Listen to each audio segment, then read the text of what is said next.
I want to tell you about an essential vitamin you've probably never heard of. If you're a parent or plan to be one, it might be more important to your child's growth than all other vitamins combined, and only you, a parent, can provide it.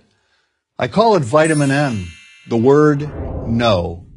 More and more children, I find, are suffering from vitamin N deficiency, and they, their parents, and our entire culture are paying the price.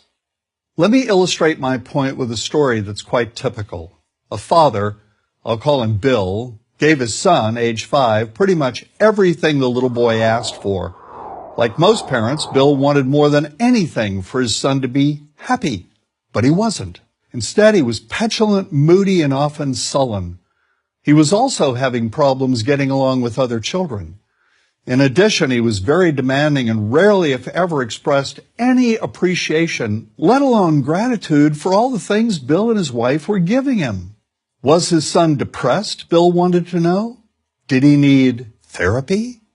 His son, I told him, was suffering the predictable ill effects of being overindulged. What he needed was a healthy and steady dose of vitamin N. Overindulgence, a deficiency of vitamin N, leads to its own form of addiction. When the point of diminishing returns is passed, and it's passed fairly early on, the receiving of things begins to generate nothing but want for more things. One terrible effect of this is that our children are becoming accustomed to a material standard that's out of kilter with what they can ever hope to achieve as adults.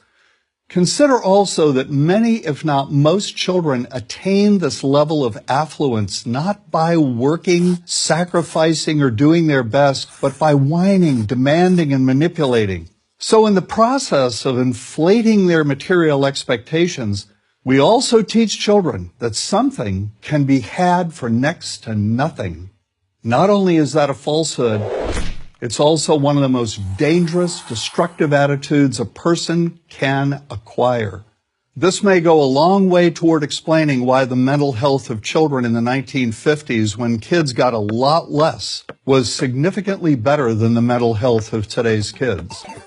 Since the 50s, and especially in the last few decades, as indulgence has become the parenting norm, the rates of child and teen depression have skyrocketed. Children who grow up believing in the something for nothing fairy tale are likely to become emotionally stunted, self-centered adults.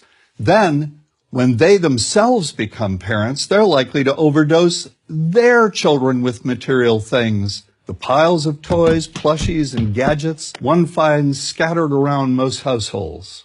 In that way, overindulgence, a deficiency of vitamin N, becomes an inherited disease, an addiction passed from one generation to the next. This also explains why children who get too much of what they want rarely take proper care of anything they have. Why should they? After all, experience tells them that more is always on the way. Children deserve better. They deserve to have parents attend to their needs for protection, affection, and direction. Beyond that, they deserve to hear their parents say no far more often than yes when it comes to their whimsical desires. They deserve to learn the value of constructive creative effort as opposed to the value of effort expended whining, lying on the floor, kicking and screaming, or playing one parent against the other. They deserve to learn that work is the only truly fulfilling way of getting anything of value in life, and that the harder they work, the more ultimately fulfilling the outcome. In the process of trying to protect children from frustration, parents have turned reality upside down. A child raised in this topsy-turvy fashion may not have the skills needed to stand on his or her own 2 feet when the time comes to do so. Here's a simple rule. Turn your children's world right side up by giving them all of what they truly need, but no more than 25% of what they simply want. I call this the principle of benign deprivation.